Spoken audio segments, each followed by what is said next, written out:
Alrighty, well, it looks like we are up and running for this year's end of the year live stream. So I am excited.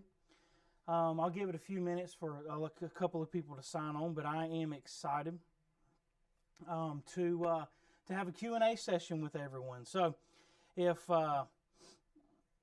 once everyone gets on, and we'll start activating the chat here, and then we'll get to going with tonight's live stream. So I hope everyone has had a good holiday weekend. I know I have had a very good holiday weekend, and looking forward to the New Year's, of course, and all of that stuff. So I'm just going to pull up the live stream here and make sure that it is looking good. Boy, well, I'll tell you, the live stream looks good, but boy, that guy on the live stream looks awful ugly. So, alrighty, well, let's get started. Feel free to put your questions in the chat for anything that you might have. Let me pull up the LinkedIn feed here and also the YouTube feed so I can monitor both of those. Yep, here we are. Oh, Elias says, "Are you telling me you can?" Oh, these are comments from the other day that are in this same. So that's interesting. Okay, well, let's get started with today's live stream. So Keysight has sent me this little HD3 oscilloscope Lego kit, or a assembly brick kit, as it were. And so I thought that would be fun to put together on stream along with answering some questions. So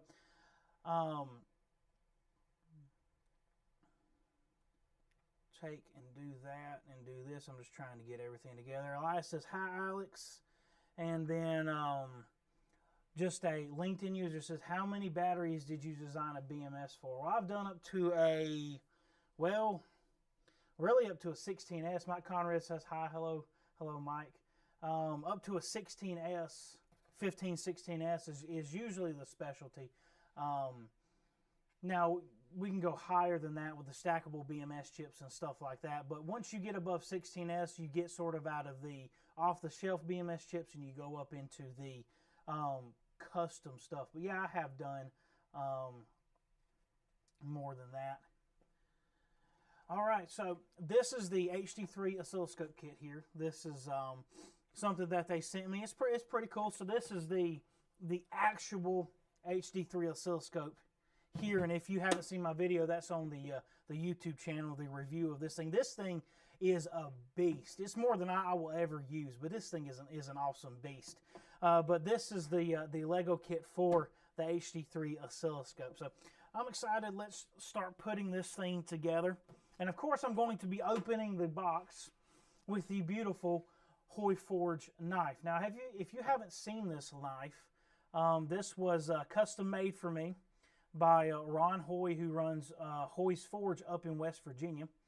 And so it is a beautiful knife, hand forged just for me. So that's what we're going to be using to open this kit with. Let me move my phone and everything out of the way here. Also, custom sheath as well. So I'm very happy with how this knife turned out. It's the one I use in the lab. Let's get this kit open and see what's going on. Let me pull the chat up to make sure. So just feel free to throw your comments in there. I need to pull up YouTube as well and make sure YouTube comments are coming through. I'm pretty sure they are, but I just need to make sure. This is the first time I'm using the Restream platform, and so I have to make sure that everything is running correctly for an actual stream. I did the test stream the other day, but not while making my computer work hard to encode the data. I was just playing a generic video. So I'm just going to make sure YouTube is running here and everything looks good there. Okay. So let's get to this oscilloscope kit. Now, how do you like the two cameras? So I've got my main camera here, this is a Canon Rebel SL2 that I bought years and years ago. And so I use it just as a webcam now. When you see me doing videos at my desk, this is the webcam that I use. And then I bought an Anker C200 as my B cam, as the camera that we're going to use to do the shots here of actually putting together the Lego kit. So a 2-camera setup, and I'm running that all in OBS and then pushing it through Restream. So pretty cool, pretty neat. So let's unbox this thing and see what is in it here. We have a little manual. Everything's backwards. We have a little manual, and it goes through, of course, all of the assembly stuff. How many steps are there? Goodness, there's 133 steps. I'm going to be here all night. Look how many steps there are. And so let's get everything unboxed here. So here's our first packet, second packet, third packet, our stickers, and our fourth packet, our fifth packet. Oh! And it comes with a little set of tweezers that I assume is to apply the stickers with. So, all right. Let's get started here. And again, put your questions in the chat if you have any. But let's get started here. So, I wonder if the bags are labeled. The bags are not labeled. I just assume that this is the first bag I am to start with. I'm going to cut myself. No, the bags don't have any distinctive labels on them, and the instructions don't have any distinctions to them either. So I guess we're just winging it. We're just going to wing it. It's fine. What do I say? Alex, were you personally responsible for standing up your prototype PCBA process? I assume you mean starting, but it could be standing. I do stand up when I make my PCB prototypes. It's hard to sit down when you do that. But yes, before I signed on to Pro Technologies, we actually paid contractors to do, well, we paid them to do PCB design, and then we paid them to do PCB assembly and make prototypes and everything. So we didn't have any form of process down until I started on. So yeah, up until I started, we did not have any kind of prototype process, and then when I started on, I started doing that, and then I had to learn everything myself. So it was just kind of winging it at first. You know how you are. You just kind of talk yourself up. Yeah, we can do that. Yeah, I know how to do that. And then you really don't. So I did a lot of research, a lot of questions to people and things. I tell you who was really helpful is Robert Fronick from FedEvil Academy. I took a lot of his courses, learn about PCB design and things. I see the camera's glitching out a little bit. I was having a little trouble with the main camera being compatible with the B camera, and it just does not want to run the webcam utility along with it does not want to run the webcam utility along with the C200. I'm not sure if it's the C200's fault or the webcam's fault, but I've had the webcam longer. I may try a C920, a Logitech C920 or C922. But Mike's there talking to Elias there in the comments. But yeah, I started the PCBA process here at PTI. By the way, in case you didn't know, I am a BMS designer here at Pro Technologies. That is the lab that I'm using currently to do all this filming with. I'm very grateful to them. They are one of the biggest reasons I was able to start this journey, because they allowed me to use their facilities to do all this. And so I am very grateful to them for allowing me this opportunity to do things like this. So now how am I supposed to, I guess that's somewhere in the middle. I'm going to have to count. 1, 2, 3, 4. And then this, and then this. I think that's how that goes. and then one big brick, yeah, that goes across the gap like this. So tell me, does that look like that? I assume that looks like that. I don't know. Does that look like that? I assume it does. It's fine. It looks like that. So that's the first page down. Now on to the hundreds of other pages. So it's been a good year. It's been a very good year. I've been able to do well the sponsorships with AD-Link and with Keysight, and those have been extremely fun to do.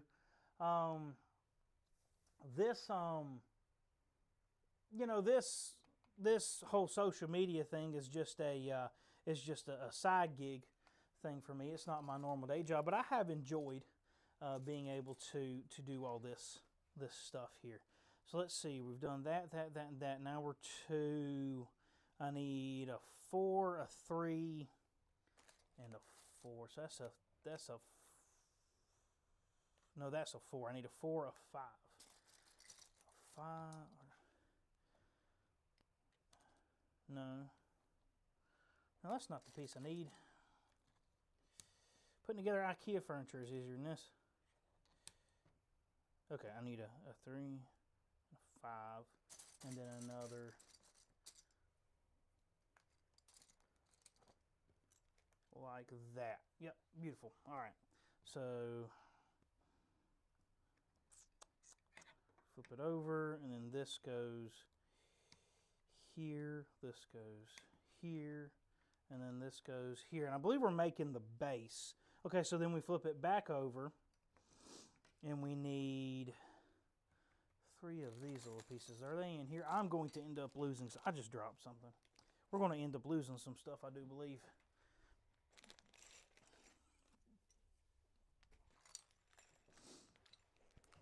All right.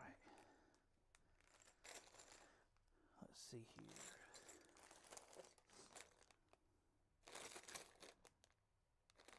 Yes, this is the bag I need to get to. So I need one of these. Move everything back out of the way. One of these. You know what I'm realizing? This is boring. This is very boring.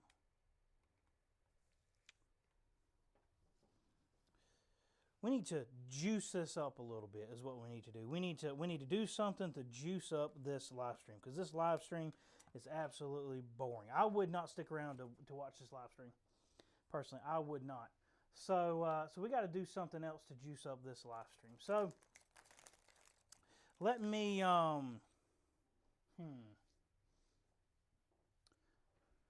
think of some good stories to tell. And that's what we'll do to juice up the live stream here. Let me pull some stuff up. So back when I was a young man. No, but there we go. And then there we go. So back when I first started here at PTI, I knew nothing about board design, nothing. And barely done any of it in college. It wasn't, you do it as part of your college course, but it's not your main thing. You're learning theory and all those kind of things in college. And so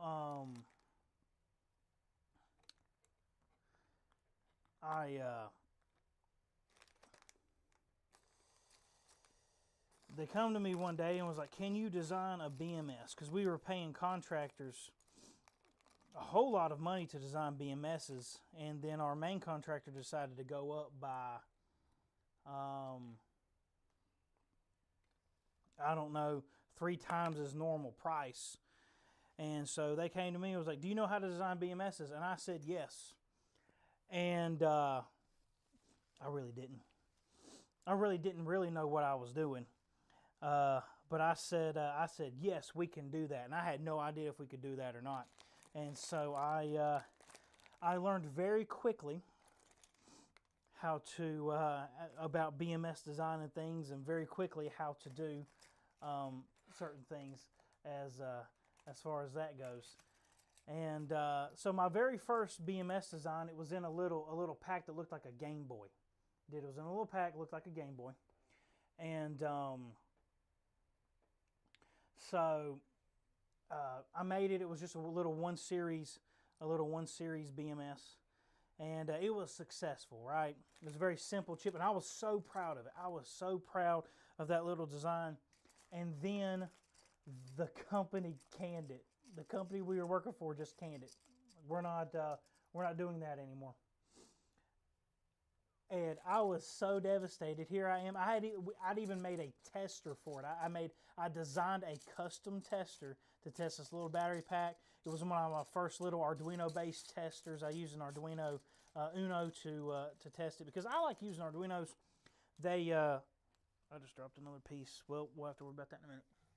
But I like Arduinos. They come with everything you already need. And so I like using them in test fixtures. You can just plug them up and they'll go. Some people don't like them because they're so simple. I enjoy them, but they canned the project. My very first BMS design, they canned the project. I've still got all the files and all the data for it. I was so disappointed and so devastated.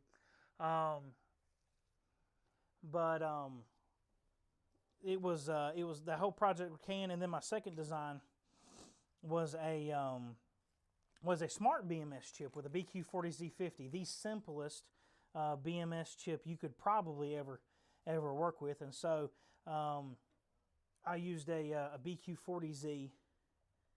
Well, how's it? Oh, that goes on here. Okay. I used a BQ40Z50. Went in a medical product, and I got that design finished and got it in. Wouldn't work. Would not output to the FETs. Now the chipset would boot up, but it would not output to the FETs. And I was like, what in the world is going on? And Texas Instruments, I figured out later, that Texas Instruments had left a critical note out of their data sheet. So on the 40Z50s, you can't just leave the fuse line floating. It has to be tied to something. And I didn't know that. I was new to any kind of circuit design, so I didn't know you weren't supposed to leave any pins floating unless it said you're supposed to leave the pin floating. And if you question, you just throw in a resistor to ground and a resistor to whatever your VCC is. That way you can populate whichever one. That's good design practice. Didn't know any of that, and so we got it in, and it did not work, and I was so devastated. But figured it out, of course. But that was my first two BMS designs. That was they were not sparkling achievements. And then it went to go through IEC testing. Well, IEC testing has what's called single fault testing. So they take the battery and they put it through a single fault condition. So in a BMS, you have your cell stack. And then you have usually your output FETs that's controlled by BMS, and then you have your output. And there may be a fuse in there as well, just a normal series fuse, a ceramic fuse. Well, in IC testing, they do what's called single fault. So they'll short the FETs out to see if the battery pack can still protect itself, and it must still protect itself. Well, when you take FETs and you short FETs out, or what they do is they short the gate of the FETs out. So the FETs are only halfway conducting. So what happens if the FETs are only partially on and you draw high current, they get hot and they will burn up. And so we sent that thing through testing, and them FETs got hot. They got extremely, extremely warm, but they did not catch fire. They burnt the PCB and burnt the fish paper, but they did not catch fire. And so it passed, that design passed IEC testing in UL 2054, and I was so very happy. So those were some of my first designs. Most of my early design stuff ended in failure or almost failure, and that's really the way it's going to be whenever you're designing something. Is it's mostly going to end or get close to some form of failure. So that's the story of how I first did my BMS designs, and now I'm very familiar. That was 8 years ago, and so now BMS design is just what I do. It's become second nature to me. That's basically what it is. It's just part of my everyday life is BMS design. I go to sleep at night thinking about BMS design. I wake up in the morning. The first thing I do is I don't kiss my wife. I look at the latest data sheet from Texas Instruments. You know, that's it's just become my life now, and I've enjoyed learning about BMS design, and then making the of course the YouTube series about BMS design as well. Let me look at the chat here. Speed up the video. I'm trying to go faster. I'm sorry. Daniel says, do you know New Year's Eve is tomorrow? I do. And I don't want to work on New Year's Eve, so I'm doing the live stream tonight. Because I want to do other things tomorrow. And I'm looking for a piece do I need for there? Oh, that's a funky shape piece. Where would that be? And then Mike laughing at Sandy Elias says BS till you can BMS. Oh, that is catchy right there. That is very catchy. But it's like that in anything. You just kind of you kind of figure it out until you can't figure it out. Like for instance, I live in a single wide mobile home.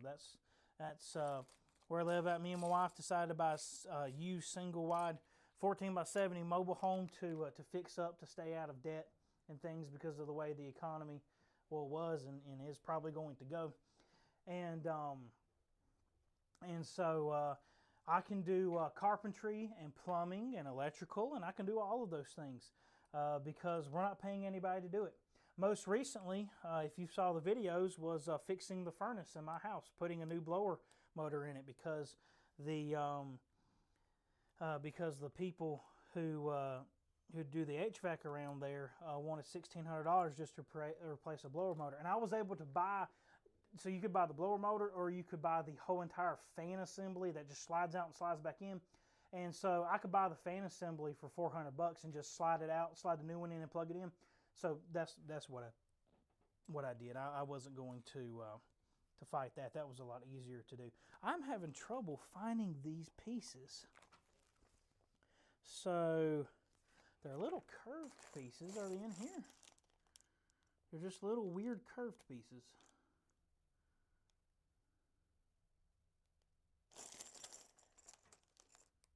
Why do you not tell me which bags things are in? I don't. It shouldn't be this hard. Well, they got to be in here somewhere. They've got to be in here somewhere.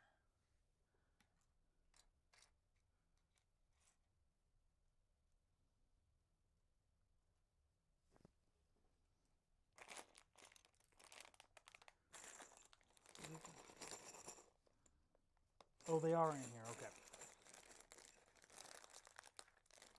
Don't worry, I have found them. I'm just making a mess. But don't worry. The vacuum cleaner will get it all later. Have you ever,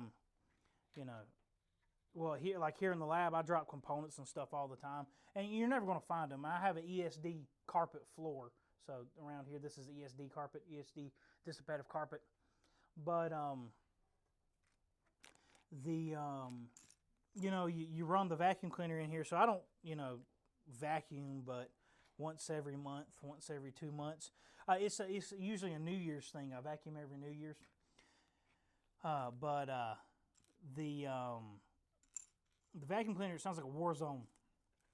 And I'm pretty sure I've broken a vacuum cleaner, but I'm not going to take credit for that. But I'm pretty sure one of the vacuum cleaners I was using one day, it did not sound good after I was finished with it. But I'm going to make sure not to tell anyone that, and you shouldn't either. Don't you dare tell anyone. Daniel says, my daughter could help. Don't open the pack until you need it. Pro tip. Well, we're just going to risk it all. We're going to risk it all is what we're going to do. I have no hopes, no dreams. We're just going to risk it all is what we're going to do. We're just going to risk it all. So, to put this little HD3 oscilloscope kit together.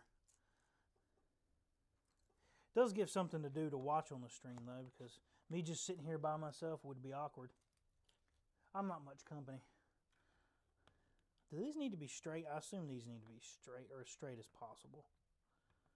Okay, there we go. Here's how far we've gotten so far. So I assume this is the base. So that's as far as we've gotten so far putting this kit together. On to step number 13. Oh, we're actually going to get into some colors now. So far our world has been black and white. By the way, black and white. Does anybody watch any of the old black and white Christmas movies? Like It's a Wonderful Life. My wife has never seen It's a Wonderful Life. We're going to watch it. Probably at New Year's we'll watch it. Didn't have time during Christmas. But I keep telling her, It's a Wonderful Life's got everything in it. It's got well, it starts out with child abuse. And then it's got teenage rejection. It's got extreme alcohol and partying. It's got suicide. It's got redemption. It just covers it all. And so I've got her very excited, of course, very excited to watch it with me, because it's got all those good family-friendly things in it. But yeah, It's a Wonderful Life, if you've ever seen that. Not the biggest fan of Miracle on 34th Street, because that's about a 20-minute movie and takes like an hour and a half. Like you could get that movie done in 15 minutes. It just ain't. Of course, It's a Wonderful Life is way too long as well. But now I tell you a really good movie, and I'm not into Santa Claus or anything like that. I think it's Santa Claus is a product of at least the fat jolly red man is a product of the Coca-Cola company advertising back in the early 1900s. But is a movie called Claus. It's on Netflix, and it's about this postman who's a spoiled brat and ends up going to this town up in the north. His father's forcing him to get a work ethic, and then he ends up meeting this grumpy old man with a beard in the woods, and they end up teaching these kids the value of loving your neighbor and things. And he ends up, at the end of the movie, turning into, I guess, Santa Claus. But it is actually a really good movie. Even if you don't do Santa Claus like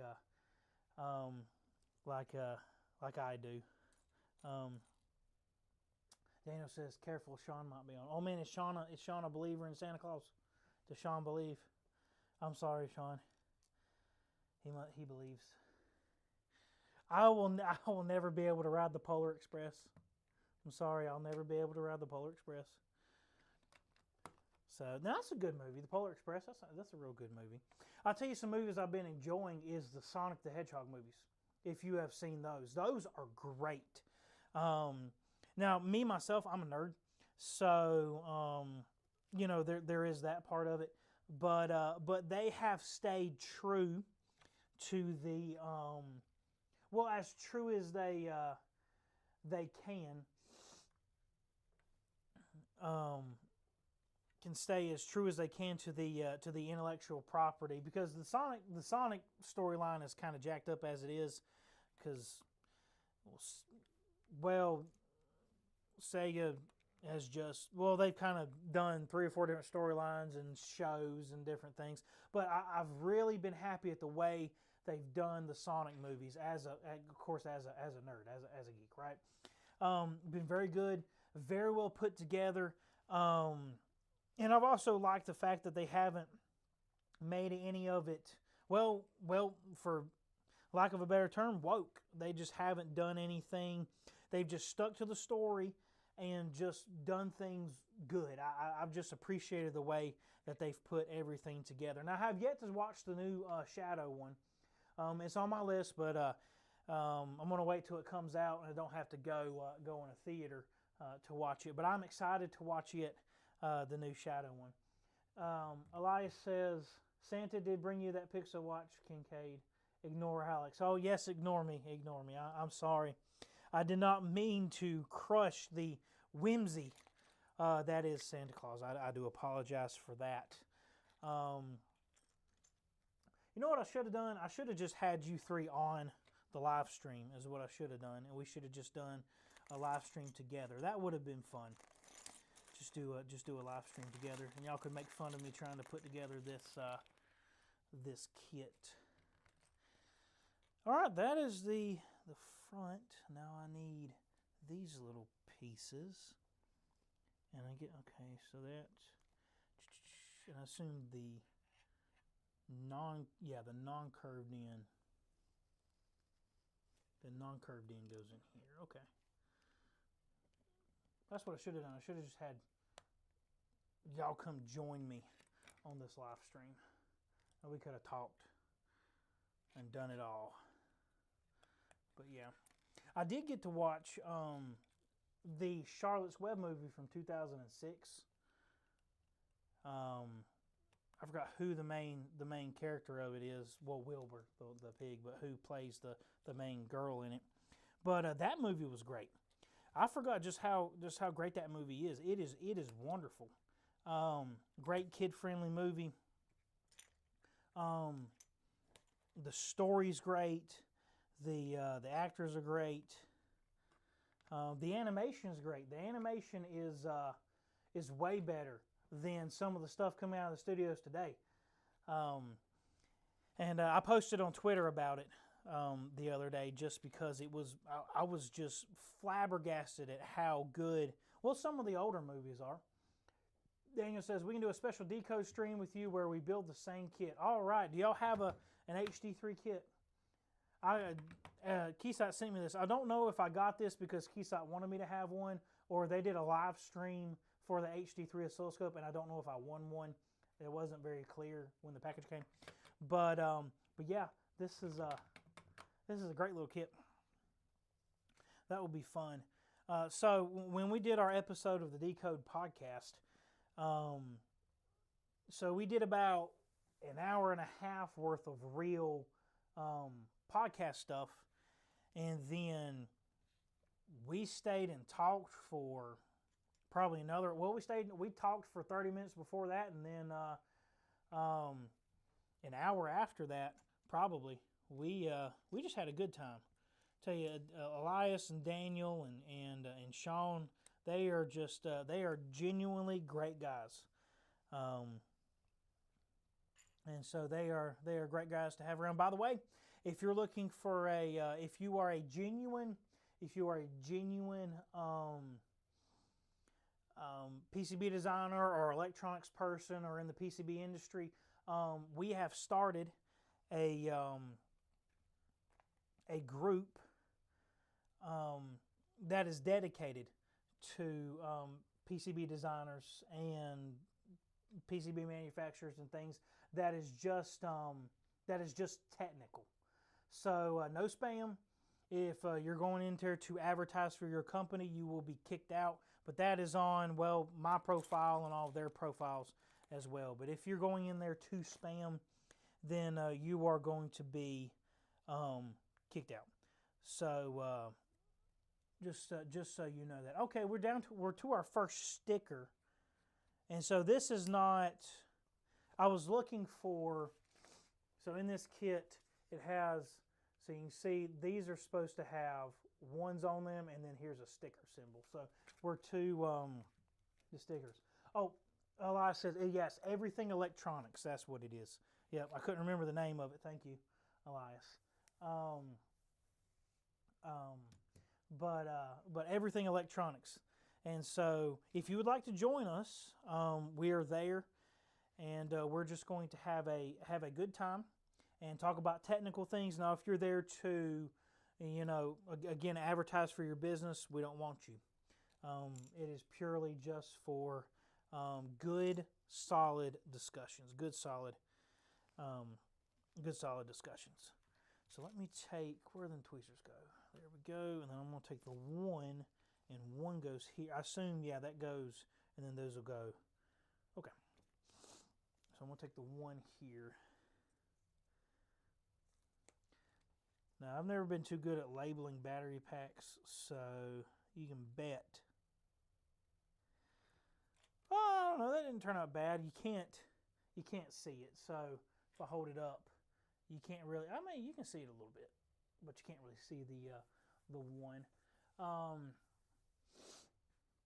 David says, good old-fashioned competitive Lego building. That's right. You ought to get a medium difficulty Lego kit, but buy some obscure kit.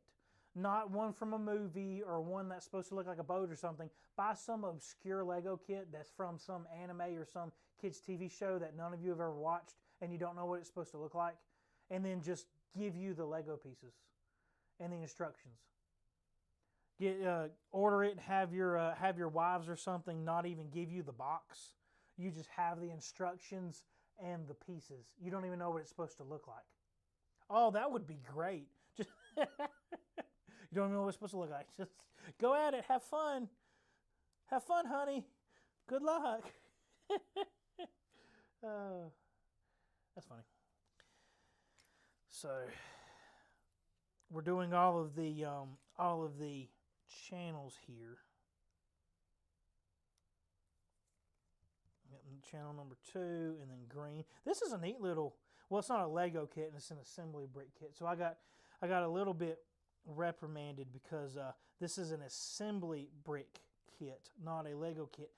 However, a Lego brick was a copyright before it was a trademark. And so the copyright expired, or no, it was a patent. Sorry, it was a patent before it was a trademark. So the patent expired. That's why everybody can make their own Legos. And so, calling it a Lego kit, that's their trademark, and you get sued. However, because the Lego brick was patented, it became a industry standard because of the Lego brick. So I think you could argue that Lego is an industry name, not necessarily a trademark name anymore. But I'm not a trademark lawyer, and I'm not a copyright lawyer or a patent lawyer. However, I have been involved in some patent stuff. So, of course, if you know anything about patents are, well, you kind of throw it against the wall and hope it sticks, kind of deal. And there we go. Look at that. There's the first of the channels there. You just kind of throw it against the wall and hope it sticks. And so,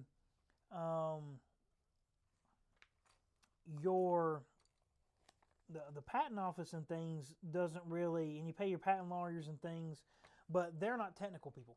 They just know the law.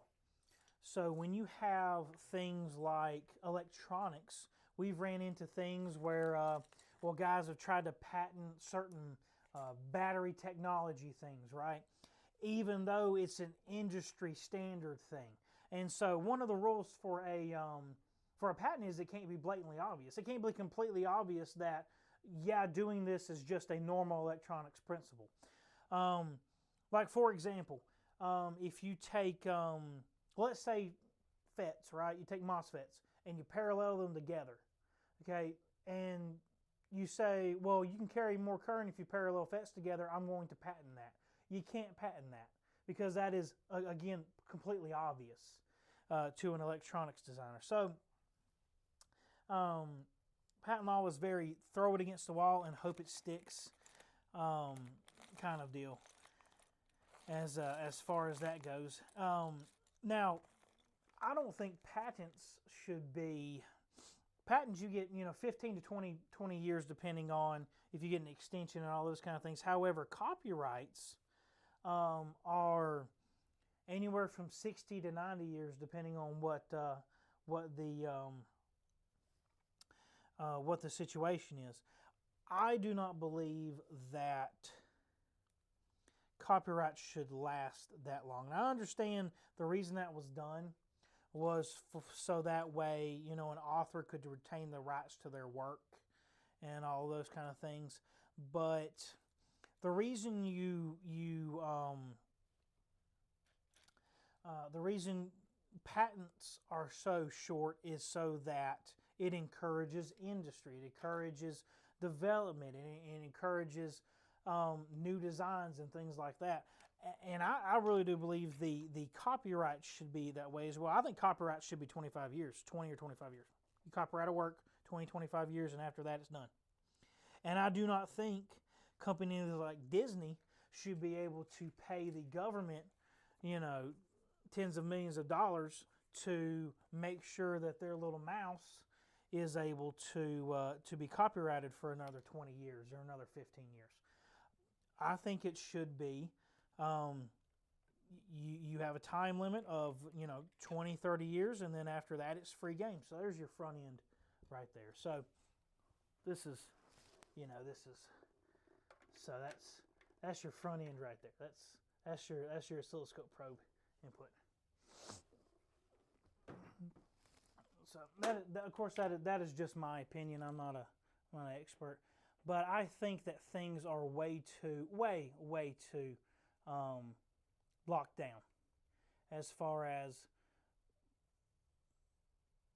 that goes. But hey, what do I know? I'm just a guy in the middle of beautiful Pilot Mountain, North Carolina, putting together a Lego kit. So is that okay for a grown man to be doing? Think about that. I'm just sitting here putting together a Lego kit by myself in this building. Is this appropriate? Is this what a grown man should be doing? Should I be at home, in a tank top, watching whatever the latest sitcom is? I've been enjoying watching old sitcoms, to tell you the truth. Of course, here, Pilot Mountain and Mount Airy, and in our area here where Pro Technology is, this is Andy Griffith area. So we have the Andy Griffith Show here, and Andy Griffith is from here, and so he based Mayberry and Mount Pilot and Winston-Salem and Siler City and all that. That's all places around here, and so he based most of the Andy Griffith Show off of this area. And so, of course, we're I don't know if you'd call us a tourist town. We're a wannabe tourist town, and so we have a lot of things themed around the Andy Griffith Show. So we're on to step 29. We're making decent time. We're 42 minutes into this, but Sean says hi, Alex. Hi, Sean. I want you to know that I've been knocking the man in the red suit with the white beard, but then Daniel told me to stop because I'm not a believer, but you still are. So I want you to know I apologize for that. But Alice Wu says hi. And then Daniel says, should is an interesting word. Should is an interesting word. Of course, in your IPC documents, you got should and shall. And some of them shoulds are shalls, depending on who you talk to. And I won't get into that. IPC stuff, oh man, you talk about, there's a lot of rules, and that would be a great place for AI to shine. If somebody would build an AI engine that just had all the IPC standards in it, and you just asked it a question. Is anybody out there got connections with IPC? That's what IPC needs to do. They need to stop charging so much money for their standards and just have a chat bot that you ask questions. That would be the greatest thing in the world, wouldn't it? You just ask it a question. I had this situation, what should I do? And it says, oh, here is the reference standard for that, and spits out the rule for you. Oh, that would be awesome. That would be so good. That would be so good. Because I'm all the time, if I have to referee something, which I'm not an official referee or anything, but if I have to referee something out in the plant, is this IPC? Is this not IPC? I got to get my book out. I got to find the rule, but then the rule's also over here for this certain situation. But we're actually in this situation that's in the back of the book. If I could just ask a chat bot, I don't know what it could be called though. Somebody think of a good name for the IPC chat bot. What could it be called? I don't know what it could be called, but somebody think of a good name for the IPC chat bot. I don't know what you could call it. Images with the IPC AI would be cool too. Yes, it would, Sean. Yes, it would. example images. Oh, Daniel says I should have it memorized. I do not have it memorized. There's a lot of difficult things I do not have. Well, it's like when I actually go to do my certification every 2 years. I think it's 2 years. Well, Sean says he was actually reading it. AIPC. Oh, that's pretty good. That's pretty good, Daniel. AIPC. That's actually pretty good. Sean reads the IPC standard to his kids at night before they go to bed. That's their bedtime story. Yeah. Chat IPC. That's a good one.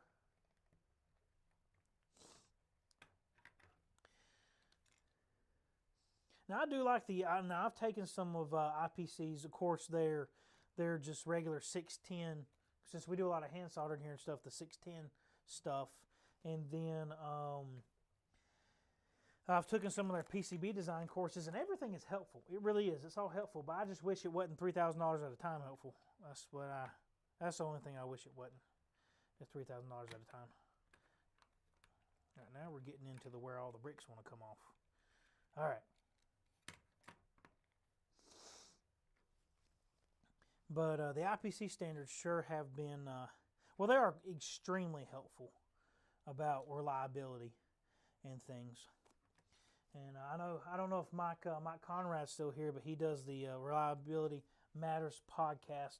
And I was a guest on there. We recorded an episode. I think it was last week or the week before last. We recorded an episode, and that's supposed to come out at the end of February. And I enjoyed our conversation as well. Mike's a super guy. And I'll tell you, there's a lot of good people in this industry. There's just a lot of good, genuine people if you'll just stop and look. A lot of times in our industry, all we ever do is associate with salespeople. We never get to talk with the technical people. And if you didn't know this about me, I want you to know it now. I hate salespeople with a passion. I just hate salespeople. Now, like here at PTI, our main sales guy, he used to be an engineer. He started building battery packs here. Then he became an engineer, and then he became director of technical sales. So he's a super guy because he understands how everything's got to go. He understands how the people's got to build it. He understands how it's got to go together, and then he understands what the profit's got to be, how engineering's got to build it. He's got a good understanding. But you get some of these sales guys, and they just want that commission, and that's it. Engineering can figure it out later. They just want their commission. I cannot stand that. And then when salespeople try to be engineers, oh man. So we've got, like I said, our director of technical sales here. He knows what he's talking about when it comes to building battery packs and things because he's done it. But we got some salespeople that man, they chime in like they know what they're talking about, and they have no idea what they're talking about.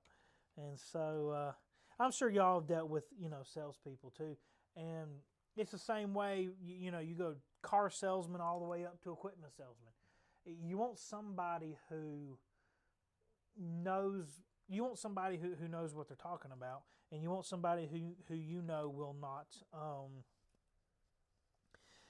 who will not just lie to you to get their commission. And so those are very few and far between. Unfortunately, very few and far between. So what's y'all's opinion of salespeople?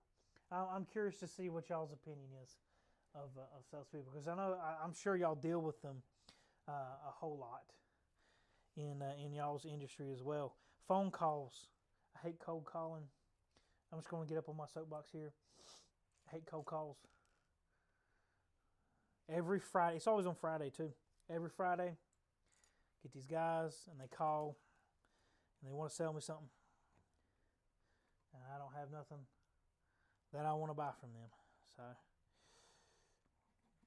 that's what I appreciate about the guys like from the Decode podcast and Mike. Not once have they tried to sell me something or sell me their services. And so, that's meaningful. I can have conversations with these men and women without having to worry about being sold something. That's why everything electronics group I'm excited about, because we're just going to be in there having good technical conversations without being sold something. Daniel says he's in sales now. They're the worst. They are the worst. Can't believe it. Daniel's gone to the dark side. He's gone to the dark side. David said absolutely the worst. Elias says can't live with them, can't live without them. That's very true. Daniel says can't live with them and can't live with them. That's funny. It's also a catch-22. So my opinion is a salesperson should be a normal salaried employee. Your job is sales. Just like the engineering's job is engineering, and just like production's job is production. Your job should be sales. But the argument to that is, and it is a true argument, is then you're going to have a lazy salesman, because now your salesman hasn't got a reason to sell. Commission drives them to sell, and so it's always a catch-22. So we've dealt with companies before that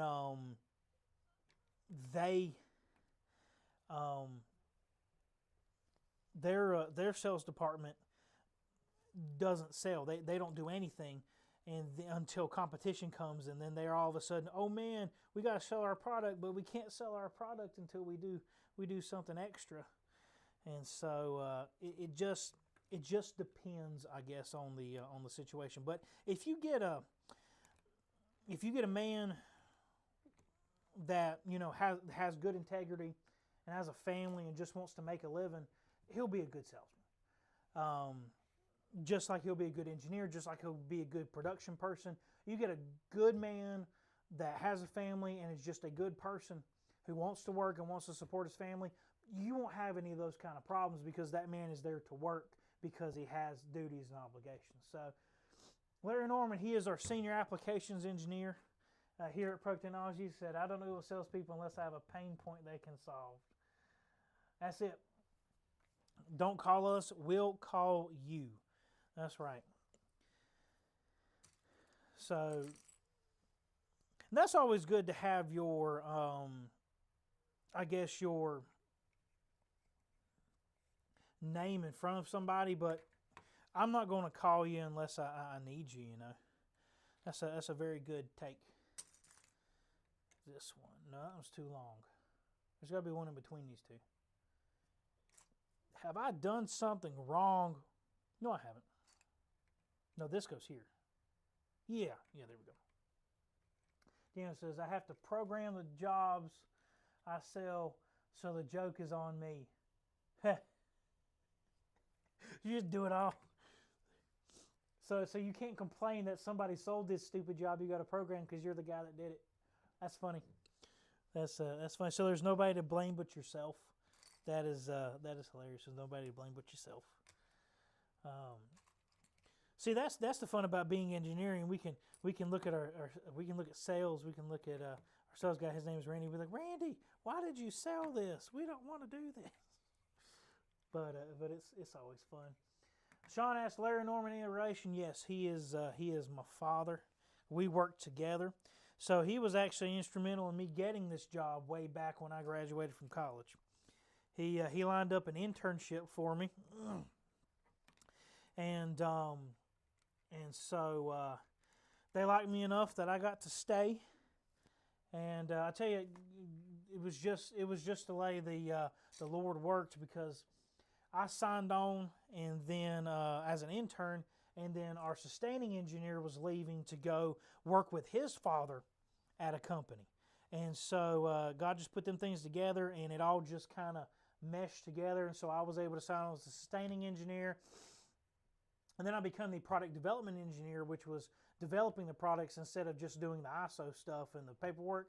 And then I became a design and development engineer, and now we have a separate sustaining engineer. But yeah, he's our senior applications engineer, and he handles, most of the mechanical, and then a lot of the BMS testing, BMS programming, and then all of the day-to-day interfacing with customers and stuff. So I just design. That's all I do is pretty much I design test fixtures. I design the BMSs, do the initial testing, and then they go to him. He does all the firmware programming and things like that. David says, it was when my bosses told me that they wanted me to lie to win customers. I knew it was time to go. That was a few jobs ago. Fortunate not to have been told that again. That's a big deal too. You got the big bosses upstairs, the penny pinchers, and all they want to do is make money. That's all they want to do is make money. And so it doesn't matter how you get your customers. If you lie to them. And we have actually gotten several customers in the past few years where they've come to us. We've told them the truth. Like, this is going to take this many months to develop. It's going to be this much money. And listen, we're going to have to fix these few things in order for this to happen. And they don't like our timeline and leave and go somewhere else. And then they come back a year later and say, hey, can you help us fix this problem that we're having because you were right and we were wrong. And that's a big thing, you being honest, especially honest in today's market. It's not what people want to hear, but just be honest with them and say, hey, this is it. This is the bottom line. This is what is going down. This is what needs to happen in order for this to happen. I'm sorry we can't shorten the timeline by 2 or 3 months. This is the honest truth. And then we usually hold our word up pretty good. As long as nothing happens, we can hit that timeline. Every single time we'll hit that timeline. That's testing and everything else. And so I appreciate when somebody can be honest with me. Like BMS design. I remember when I was first talking to Sean Kincaid, and we were just talking, and I knew what he did, so I asked him. I asked him if he did any BMSs, and he's like, yeah, we do BMS boards. He said he's done them for a college that he does some work for. And so I asked him point blank. I said, "But do you do BMS testing?" And he said, "No, we do not do BMS testing." And I said, "Okay, that's what I wanted to know, because we want our BMSs fully tested when they come in, so we just slap them on a battery pack." But he was honest with me that they didn't do BMS testing. That is a huge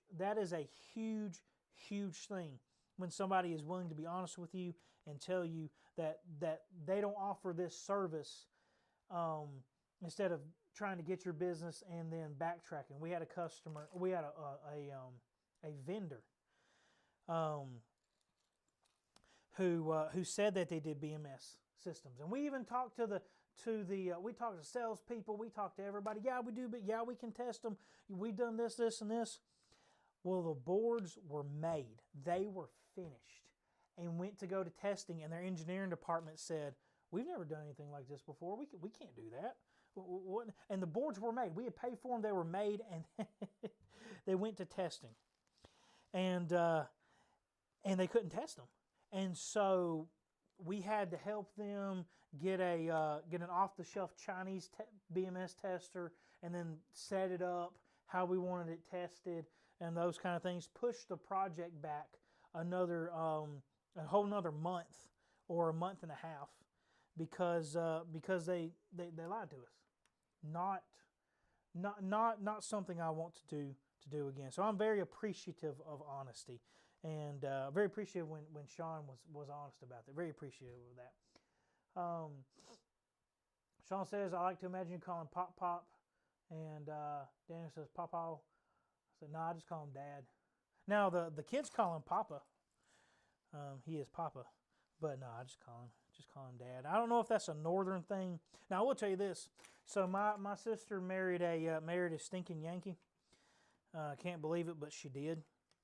And so Northerners, which I know part of you are, part of you aren't, but Northerners, for some reason, they call their in-laws Mom and Dad. I've never understood that. That is the weirdest thing to me. So I call my in-laws by their first names. So just their normal first names, and not Mom and Dad. But they call them Mom and Dad. Do y'all call your in-laws Mom and Dad? I'm curious to know if you call your in-laws mom and dad, because that's just weird. It says that's not something we do down here in the South. We don't do those kind of things. So also down here in the South, I guess it is more common for us to lay down roots. I guess we're more than likely to stick in one place. But everybody I met from up north, they are movers and go-getters. They move away from home, and then go on in careers, other jobs, other places, and things like that. Just different cultures, I guess. Elias says it's very weird. Sean says my father-in-law says I married his daughter, but doesn't call me his son-in-law. Elias says no, very weird to me. David says he's from the West Coast. So, the West Coast. Out there in California. Shall we talk about California for a minute? I'm probably not, but I'm very thankful I don't live out there. It's a very interesting place to live. It says I mostly use names I can't post here. So you have those type of in-laws. Okay, you have those types of in-laws. All right. Now I'm very blessed. I have good in-laws. I'm very blessed. They're very good. They love me, and they love the grandkids and everything. So I'm very thankful I have good in-laws. That's funny. Oh, Tamaz says Happy New Year. Well, Happy New Year to you as well. I'm very thankful to him and also Jessica from AD-Link Technology, because they sponsored the DIY Christmas light series. Let me see if I grab this right here from this using this iPod Smart Amston Lake dev kit, the computer on module, and that was a very fun set of videos to do. A very, very fun set of videos to do. I enjoyed making those. And in doing all things, learning about Linux was quite fun. And by fun, I mean it wasn't fun at all.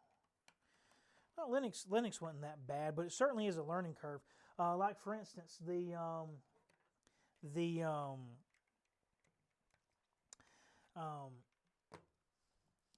Arduino stuff, or the being able to talk out of a COM port. You have to tell Linux that this thing is allowed to talk across a COM port. It's called a dialogue group. I didn't know that, and so I had to learn that and do research and things. But it was a fun experience. I know a lot more about Linux now than I did, and Linux is actually very, very cool because Linux isn't really hardware dependent. It can run on a lot of older hardware. It can run on just about anything. It can run embedded. It can run on just about anything. So Linux is a pretty cool little doodad. I do think. Elias says, "Only kidding. Mine are completely supportive." Listen, supportive in-laws are great. Supportive parents are great. So I told you, me and my wife, we put up a 14x70 trailer. It's a 1990s Claremont mobile home made by Fleetwood, which is an East Coast mobile home manufacturer here. And of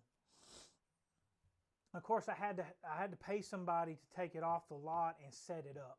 You can't do that yourself in North Carolina. You have to have a licensed installer do that. And it's not because of code either. It's actually because of taxes, believe it or not. You have to have a licensed mover to move a mobile home in North Carolina, so that way you have to go to the tax office and get a permit to make sure the taxes were paid on the mobile home. That's why. This is very, very, very odd, but that's why. So anyway, I about worked, which Larry Norman, my father, I told you, and then I about worked him and then my in-laws to death. And we worked for about 6 months and got that place put up, and again did all the plumbing and all the electrical, and did all the skirting and insulation and all those things. Did it all ourselves, and now we're living in it. I'm very thankful the Lord blessed me with that place, and our goal of no debt is almost realized. And so I don't mind living in a 14 by 70 mobile home. It's great. It's a great little place. Holds me and my family just fine. Got a little old acre of land. I'm going to start me a little old mini homestead, and I think it's great. Very appropriate for the current economic situation. We were renting this little old house in a drug neighborhood. So this guy had fixed up this house in this neighborhood, and it was a drug neighborhood. Now we never got messed with because we were sort of up on the hill on the other side, but right across from us lived the drug dealer for that area. Every day when I was going for work, you'd have all the drug addicts come by riding their little bicycles, and they'd hop up on the porch. It was a little patio, and they'd hop up on the patio and go by the door. The guy had the window cut out and had a piece of wood there with a hinge on it. He'd open the little door and hand the drugs out to his little distribution network. They'd come by every morning. One morning I was going to work, and I went out there and I cranked my car up, and everything. And of course I always sat with the car, because if you didn't sit with the car, somebody else was going to sit in your car. That's what kind of neighborhood we lived in. And all of a sudden, across the road in the drug house, there I heard this woman yelling. She had gotten up and found her man with another woman there in that house, right? And so she was yelling and she was screaming, and all of a sudden she starts shooting at the dude in the house, right? Bullets come flying out the front of the house, and I'm across the road, right? But we're up on that little hill, so it's not they're not reaching us.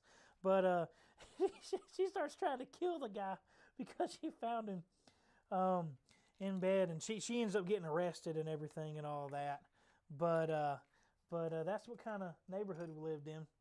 Then one day, it was 7:28 in the morning. I remember the time, and we was in the house getting ready for work. And all of a sudden, we hear this explosion right out of the windows in the house, right? We lived in a little old, we call them mill houses. And here in the South, we had a lot of textile mills where they made socks and things, Hanes brands and things like that. And then, of course, tobacco with Reynolds and all of that. And so, we hear this big explosion and the windows in the house rattle. And the police were across the road throwing smoke bombs in that house, raided it.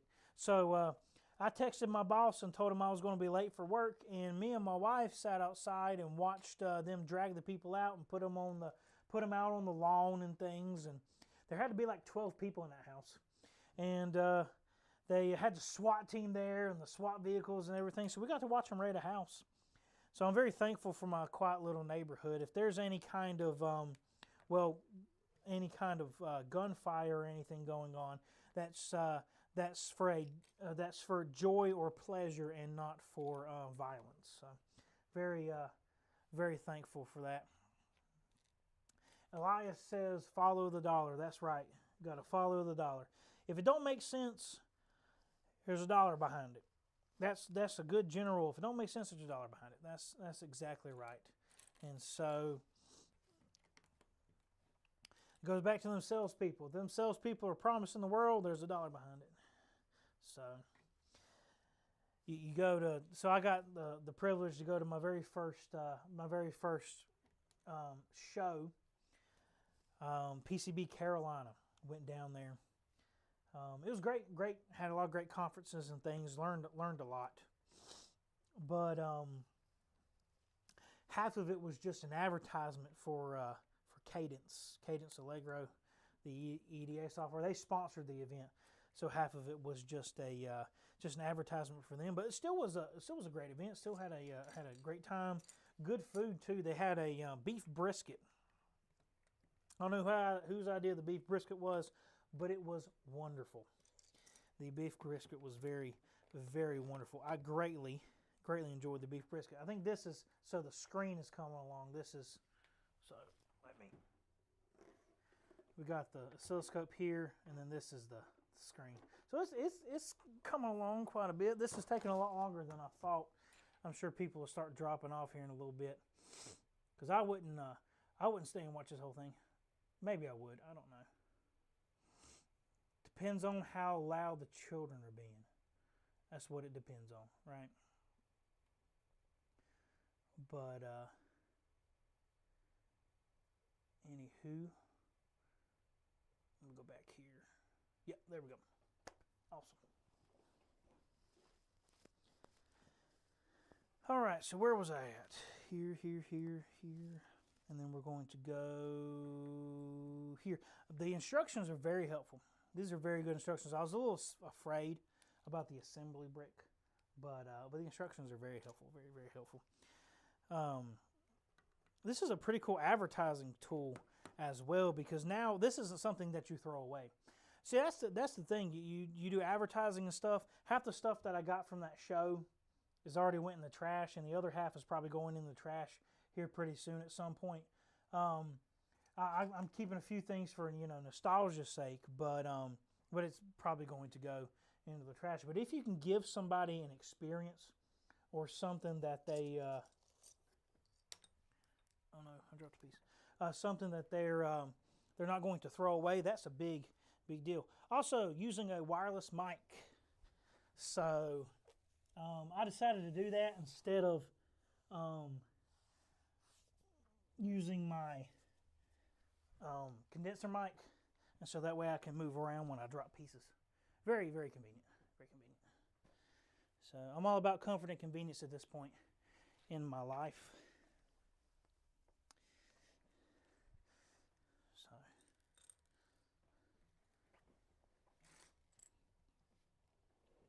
back to what we were doing here.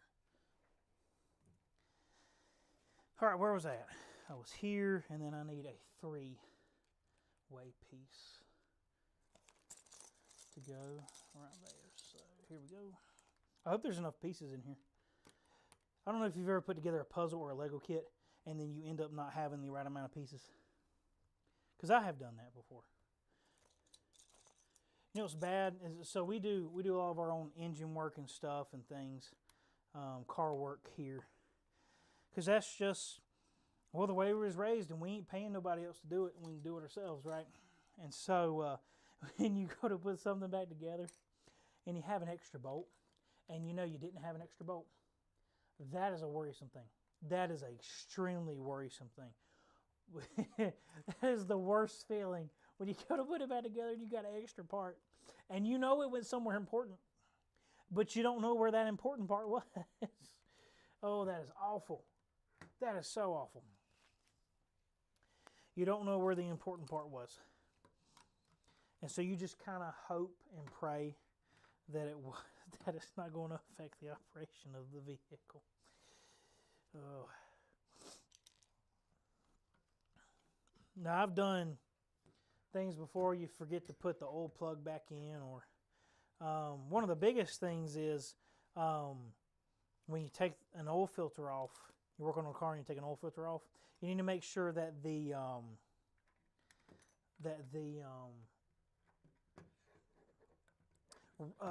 gasket, the rubber O-ring, comes off with the old filter, because sometimes it'll stick to the filter housing up in the engine bay. It'll stick on the side of the engine. And so when you go to put the new filter on, you don't really know that old gasket's there, and you twist it on, and then the old gasket and the new gasket, they don't mesh together right, and they won't seal. And then you go driving down the road and all your oil runs out. So that is very inconvenient, because that's one of the last things that you do. And so you go ahead and put your 5 quarts of oil in there, and then you got to drain it all back out so you can take the filter back off, so you can take the old O-ring off. That is very annoying. So just a little tip there. I don't know if anybody out there does their own engine work. Let me see here. Lego was something like 30 years ago for me. I loved playing with Lego.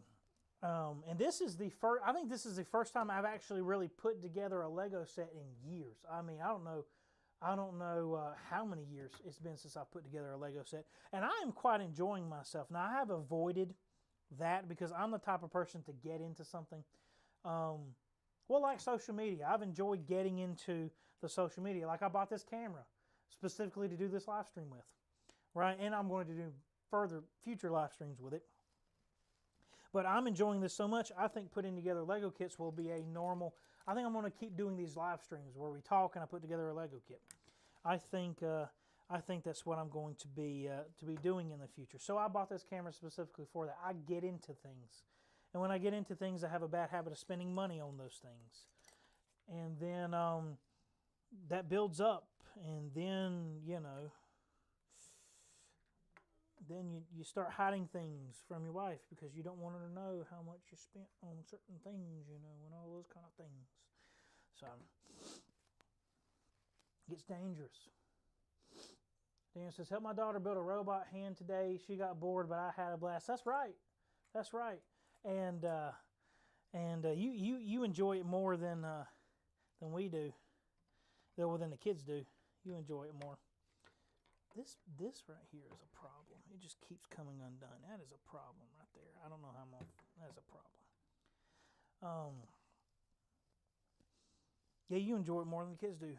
That's part of the fun of being a father. You just get to enjoy it more than the kids do. And I tell you, it's a joy being a father. It is one of the funnest things to be a father. And so when I go home today. And I go in the house. I go in the trailer there. My kids are going to come run up to me and they're going to go, Daddy! And that is about the best thing you could ever ask for. Well, really, as a human being, I mean, what more could you ask for out of life? Really, in all reality, you get old, and all that money you spent making. And all the time you spend working your way up to executive and stuff, you know, never dating, always focusing on your career, and then you finally make it. And then what? You have nobody to share it with. You have nobody to enjoy all this money with because you're all alone. I guess you can, you know, pay somebody to spend time with, you know, like one of those type of deals, but that is in no way any kin to actually having a real family. I try to encourage all the young men, all the young engineers that I meet, that hey, you need to be thinking not only about your career because you need money to support a family, but you need to be thinking about a family because that is all that you're going to have left when it comes time for you to get old. Listen, a dog's not going to come visit you in a home. All right? And so having a family, even on the worst of days, you go home and when your kid greets you at the door with that excitement and that vigor, that is something that money just absolutely cannot buy. How am I supposed to do this? I'll put this in the wrong place. That's how I'm supposed to do this. Why didn't y'all tell me I put that in the wrong place? Let me turn this around so y'all see what I'm doing. Sean says, my 5-month-old just puked on the living room rug 3 minutes before you said that. Yes! So my daughter, she's been having some coughing fits today and yesterday. Don't know what she's got. She's got some kind of something. And so today I went home for lunch because I forgot some of the live stream stuff at home, so I ran home for lunch. And I got home just in time for her to have a coughing fit and puke all in the kitchen. Just all in the kitchen. It was great. It was great. And I looked at my wife. I'm like, baby, I got to go to work. I'll see you later. That's the mark of a great husband right there. I'm curious, Sean, did you clean it up? Or are you making your wife clean it up? I'm curious. Now, some pukes has got to be a tag team effort because some of them are nasty. Let me tell you, and it's just like we got to have help here. Is this a dark piece or a light piece? It's a light piece. So, well, says they give us more than we can ever be worthy of. That's very true. That's very true. And now don't forget though the expense we go to give them. Don't forget that though. You know, I always joke that that when my daughter my daughter eventually gets married, you know, in the far future, I'm gonna write down every expense she ever had, and I'm going to give whoever it is the bill after when you know after the wedding. I'm going to give them the bill. It's like, nope, you're on the hook for this now. You gotta pay all this now. All right, so we are to step 61. We are making good progress. So this is how far we are. We've got the bottom I/O finished, and then the part of the front screen built. If we look at the actual HD3 here, I'm gonna eventually drop this thing. I'm gonna be sad, but so that's the front. Then that is the rear there. One thing I am a little bit disappointed of in it is it doesn't have a VESA mount. I wish it had a VESA mount. You know, a monitor mount on the back, 100 millimeter or whatever. VESA mount, but it's all right. Let's see. Daniel says, I thought you were going to say, baby, it's time for another. Oh, no. I wiped it with a beanie cap and called it a day. That's right. That's right. Eventually, you know, when you got your first child, you know, you always try to be as, I guess, clean and spick and span and proper as you can, you know. We used to joke, my oldest sister, we used to joke that when she went to the park, she sanitized the whole play set before she let her kid play, you know. But by the other kids that you have, you're just like, nah, it's all right if they eat dirt. They're a growing kid. They can eat the dirt. It's fine. You just go with the flow. It's no longer, you know, that big of a deal anymore. You kind of get used to it. Now, of course, you're always going to be thrown for a loop with kids. It's always an adventure. And sometimes it's not a fun adventure. But it's always an adventure nonetheless. So, I'm assembling the back here. Let me make sure I get this. Well, this is taking forever. It's already an hour and 22 minutes. This is taking forever. Oh my goodness, at least I'm having fun. But we may have to continue this live stream later, because if it gets to be, I don't know, we may have to continue this live stream later. I'm not sure if I want to stay all this time and do all these things. I've done something wrong. Wait, okay, so so now we're, what? Oh, this is not supposed to be a 6. This is supposed to be a 5 here. No, that's supposed to be a 6. Oh. Oh. So we have a little bit of a glitch in the instructions here, gentlemen.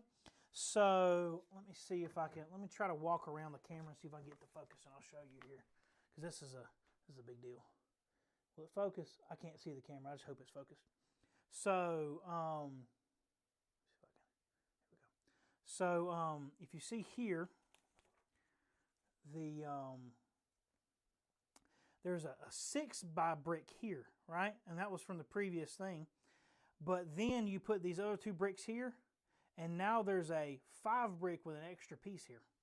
And that is not, there's a 6 by brick here, but there's not a, but then it's a 5 brick with a 1 brick here instead of a 6. So that's a discrepancy there. Ooh, we got a discrepancy. Oh no. Uh-oh, we got a discrepancy. Sean says he's hearing me twice. Well, I don't know why. I've got one audio input. Let me see here. Yeah, I just got the one audio input. I don't know. Come here.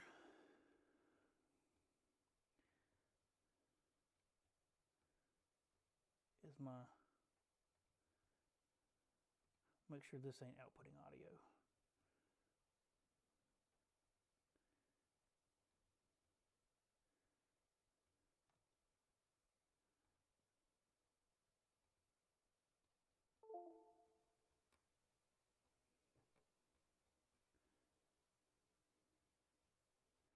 Gonna make sure to mute that just to make sure it's okay. Just to make sure it's okay. Okay. Just to make sure. I want everything to be so perfect for my first LinkedIn stream. It's got to all be perfect. It's only Sean. It's just Sean's fault. It's only Sean. It's only Sean. Don't adjust your audio for the voices in Sean's head. Oh, yep. See, what you do is you got to become friends with the voices in your head. That's what you got to do. You got to become friends with the voices in your head, because if you don't, then they'll just drive you crazy. So I guess for this step, I'm just going to leave the 6 in and ignore this step, I guess. I guess that's what I need to do. I don't know what else to do. So I guess that's what I'll do, is I'll just leave that in, and we'll just wing it. So we'll just wing it. It's fine. We'll just wing it.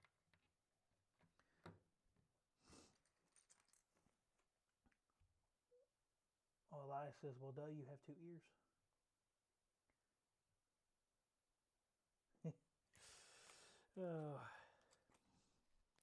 Let's see. And then well, Daniel says he's sticking it out till it's done. So, all right, we'll stick it out till she's done then.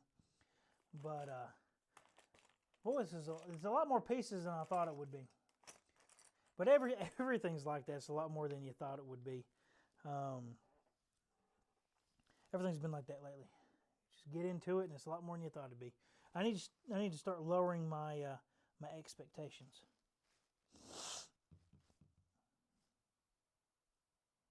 Did I put these on wrong? I did. They go that. No. Oh, I did. They go this way.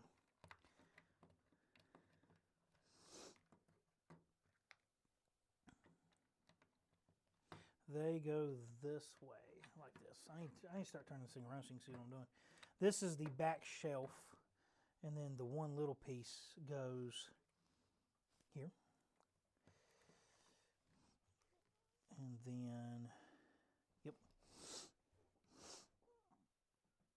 All right, well, throw me some questions, gentlemen, because I'm running out of things to talk about.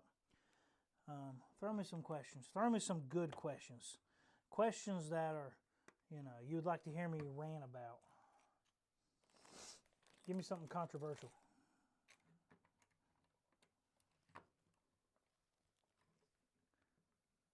Give me something that's going to get me. Well, on YouTube it would be demonetized. I guess on LinkedIn it'd be suspended.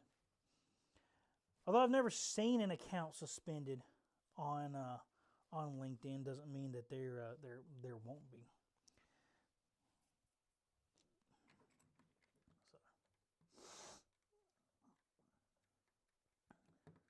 Dan says he's just messing with you. I would have stopped 90 minutes ago. You're great. Well, I have to admit, I think stopping may be something I need to look at, because this is more complicated than I thought it would be. Maybe I should just start doing a weekly live stream. Just forget about all the rest of the content, and we just do a weekly live stream. That's what we do. What standards do you apply for your designs? Everything has to pass UN 38.3 transport testing. Everything does in the United States. And that is actually the only thing it has to pass in the United States. Now, some industries, the industry themselves require that, some industry themselves require like UL and stuff like that. But as far as generic goes, just straight UN 38.3, and that's transportation standing. That is not a safety standard. That is a transportation standard. So just so you know, and just so you're aware, that is They are two different things. Sean Cade, would you like to work with nuclear batteries? Nuclear batteries. I haven't heard that in a while. Nuclear batteries. So there was a company back in the 80s, I think, made little nuclear batteries for like computer systems and things. And I don't know much about nuclear batteries. That technology isn't really around much anymore as far as mainstream goes. But nuclear batteries, I haven't heard that in a long time. But I think it'd be fun to work with. This thing is falling apart as I... So the problem is, I'm just going to go ahead and take these off. So the problem is, on this, you have these little raised pieces here, if I can show you. Not really well, but these raised pieces here. And they had you put them on first thing, and they don't need to be a first thing put on, because now the bottom can't sit flat. And this is all one piece on the bottom anyway, but now the bottom can't sit flat. And I'll pick that up in a minute. And it wants to keep coming up. Do you ever jag your wife in your content creation? I do. I make her help me. Now she doesn't ever get into the video per se, except the last video of the DIY Christmas light controller series. She actually helped me put together the lights onto the Christmas tree itself. So she actually appears in a little clip of putting on the Christmas lights. So she does sometimes get into content creation, but now she does help a lot with different things, depending on what it is in the background. Can you describe why non-RoHS is allowed in batteries, even in RoHS products? Okay, so in the United States, it doesn't matter. Okay, compliant by exemption because RoHS has a separate, or it used to be compliant by exemption because RoHS had a separate disposal process for batteries. So the lead and stuff and all that would be dealt with as part of that process. Now in Europe, the rules have changed to where now everything has to be lead free. So if it's shipping to Europe, everything has to be lead free, regardless of what the type of device is. Now here in the United States, not so, but over in Europe it is. Which that seems to be the only thing Europe is good at lately, is making regulations. I don't know if you've seen the the graphs and things of making fun of Europe. I was going to say making fun, but pointing out Europe innovation. And it has, all the companies, all the American companies and things, and then it has what Europe has done. And the thing that Europe has done is, they forced everybody to go to the USB-C charger to reduce waste. But now that stifles innovation, because when USB 4 comes out, now devices can't have USB 4 because you've stifled the industry to have to use USB 3. So, I hate to knock our friends across the water, and I know a lot of people over in Europe, and they're great people, and it's not their fault that these things are happening, but the European Union, the government over there, has decided to do these things, and it has stifled greatly the innovation coming out of Europe as compared to places like the United States or out of China. It really has stifled a lot, and a lot of people do complain about it. But the lead-free and stuff and the reach. Now the reach, I'm not so sure about reach. I'm not as familiar with reach. Elias is asking about reach. I'm not as familiar with reach stuff. I don't remember if it applies to batteries. I don't think it does, or if it does apply to batteries, it's very minimal because of the way batteries are. I don't quite remember about the reach stuff. But we just recently went through, like we're working with a guy from JBC, because Sean Kincaid pointed me onto JBC. And we're working with a guy from JBC right now to get new soldering stations in because it just takes so much to solder lead-free solder. It just takes so much heat, takes so much time. And when you're having like a BMS, your dwell time is important because you're going to cook things. And you're soldering these big old tabs. I mean, these ginormous tabs. And so you have to make sure that you're fast and you're efficient when you go to do these things, or you'll cook a board. And by cook, I mean you're not burning up components. No, on a BMS, you're burning up inputs. So on a BMS, you have your current sense resistor, and so that senses the current for the entire pack, right? Senses all the current. Well, the problem is if you have too much heat in something like that, you might damage the current sense inputs. You damage the current sense inputs, and then oh, I have done something wrong here. What is wrong here? Oh, I forgot to put something there. You damage the inputs, and now your current sense reading doesn't read right, and you cannot calibrate that out because you have damaged those analog inputs. Very sensitive analog inputs. And so too much heat, and you'll end up damaging those. Yeah, Stanfield, Craig Morris is cool. Check him out if you're interested in JB soldering tools. I don't know who we're working with. Elias knows who we're working with because Metal Etch Services was on his line card when he brought it in, and I thought that was pretty cool. But Elias knows what that guy's name is. I don't remember what his name is. But yeah, I saw Metal Etch Services on a line card, and I thought, hey, look at that. Doesn't make me want to buy stencils anymore, but hey, look at that. That's pretty cool. And so, you know, what are we doing here? There's that and that. I have done. Oh, I missed a step. Okay.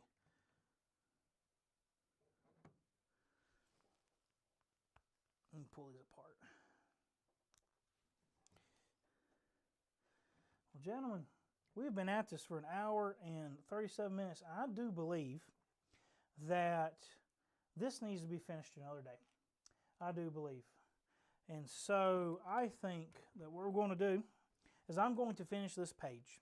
I'm going to finish this set of pages right here. We're on step 76 of 133.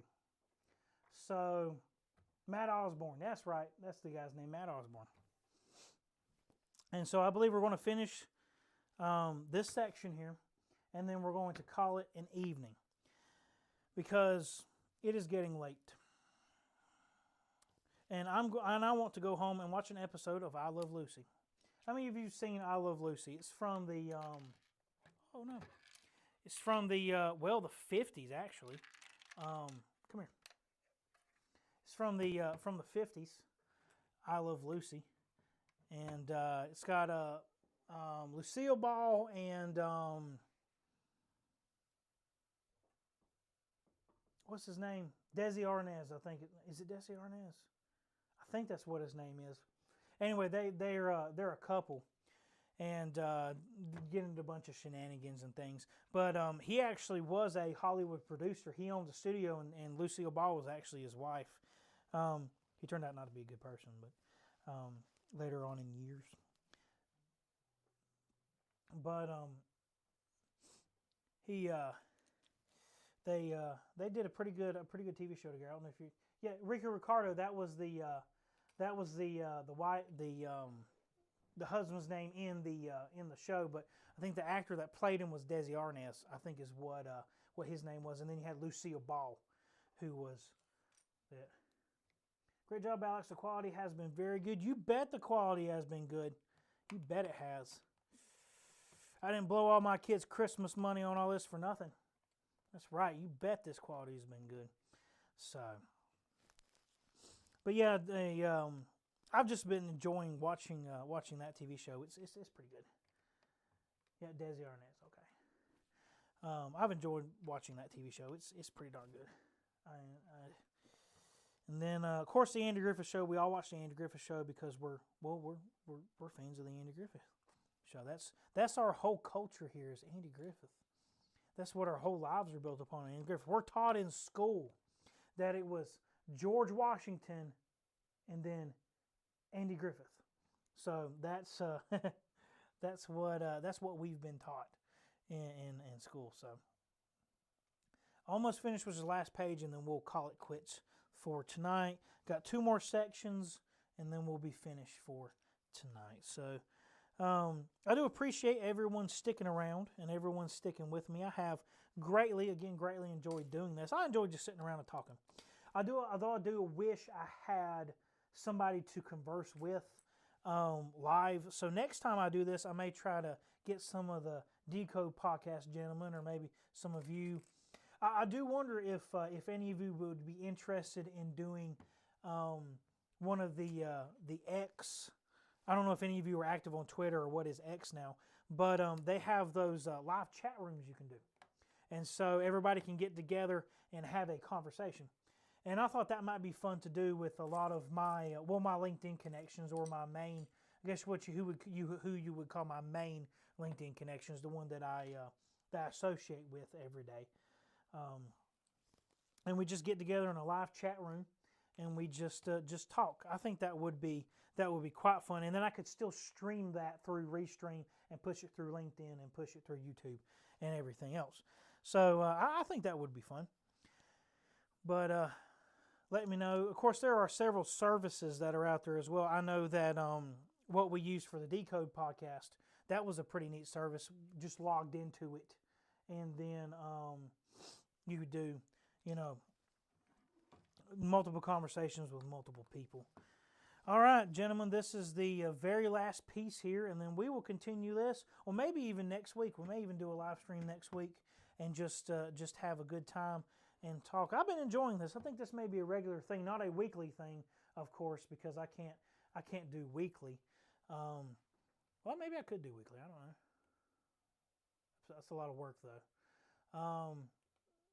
But let me do this here, because I had to unplug the main camera because, again, it was fighting with the C200. I think I may try to see if a Logitech camera may work a little better with this.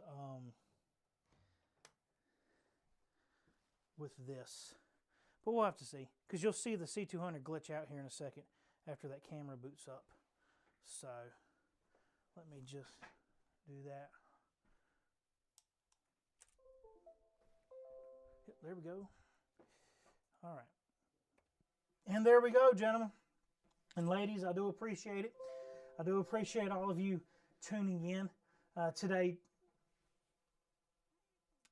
to the live stream. I do appreciate it.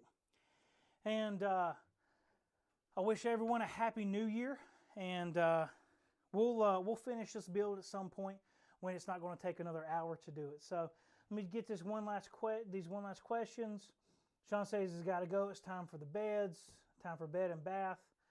And then Daniel says, well done. Thank you, Daniel. QWERTY from YouTube. Hey, man, I recently graduated as a double E and was working on a BMS for drilling robot. I found your videos incredible, informative, and helpful. Well, I'm glad you found them informative. I think it has helped to educate a lot of people with the videos I've been doing about BMS design. So I do appreciate that.